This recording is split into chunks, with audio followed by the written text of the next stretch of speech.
छत्तीसगढ़ के भूयमा हो, छत्तीसगढ़ के भूयमा भाग हमर जागे रे हो। छत्तीसगढ़ लकई थे दीदी धान के कटोरा, छत्तीसगढ़ लकई थे भैया धान के कटोरा। छत्तीसगढ़ के भूयमा हो, छत्तीसगढ़ के भूयमा भाग हमर जागे रे हो। छत्तीसगढ़ लकई थे दीदी धान के कटोरा, छत्तीसगढ़ लकई थे भैया धान के कटोरा।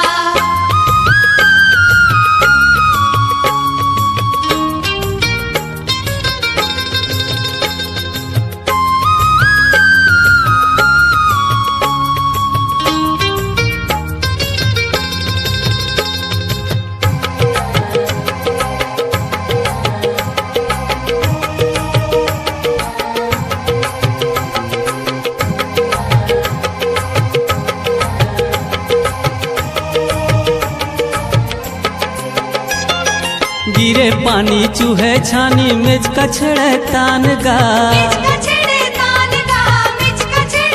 हाँ आगे अषाढ़ हो गे बावत मगन है किसान गा। छत्तीसगढ़ की कोरामा हो, छत्तीसगढ़ के कोरामा नव बिहान आगे रे हो। छत्तीसगढ़ लकई थे दीदी धान के कटोरा, छत्तीसगढ़ लकई थे भैया धान के कटोरा।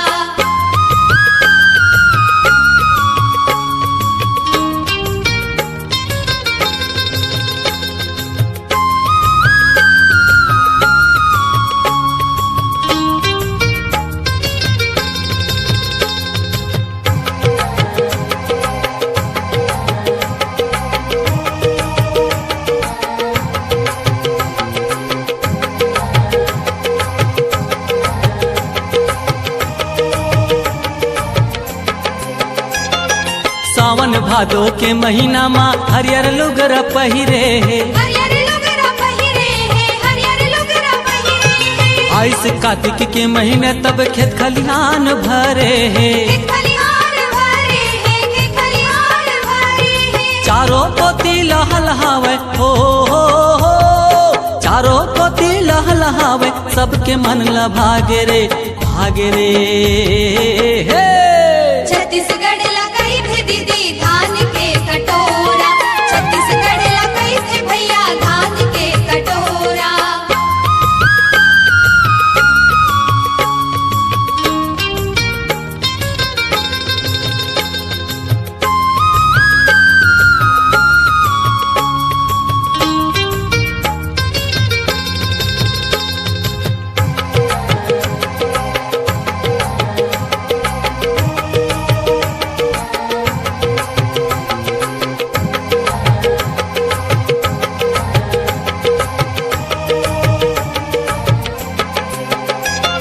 ये माटी माँ उपजे भैया कोदो कुट की धान गा, कोदो कुट की धान गा, कोदो कुट की धान गा।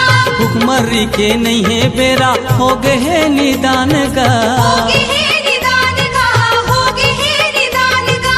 4,84,000 जोनी बर हो, 4,84,000 जोनी बर पेट के दुख भगागे रे हो।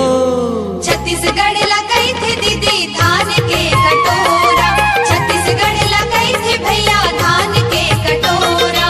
छत्तीसगढ़ के भूयमा हो, छत्तीसगढ़ के भूयमा भाग हमर जागे रे हो।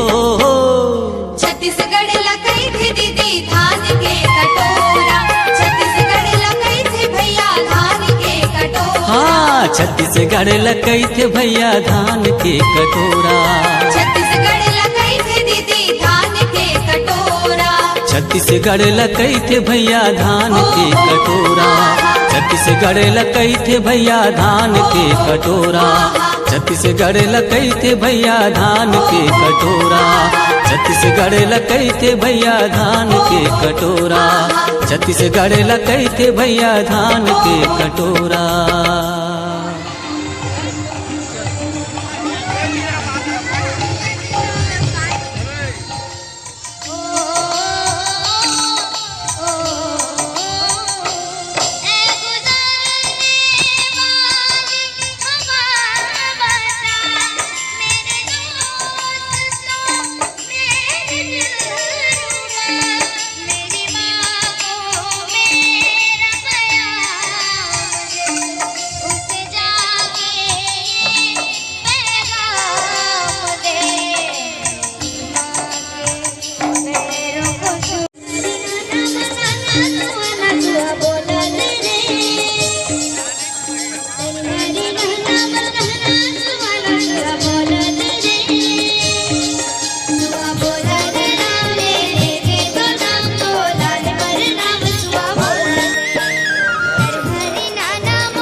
गरबो नया छत्तीसगढ़। संगी संगवारी हो हमारे वीडियो बढ़िया लाइक सोई था लाइक कर दू और सब्सक्राइब कर दू। जय जोहार, जय छत्तीसगढ़।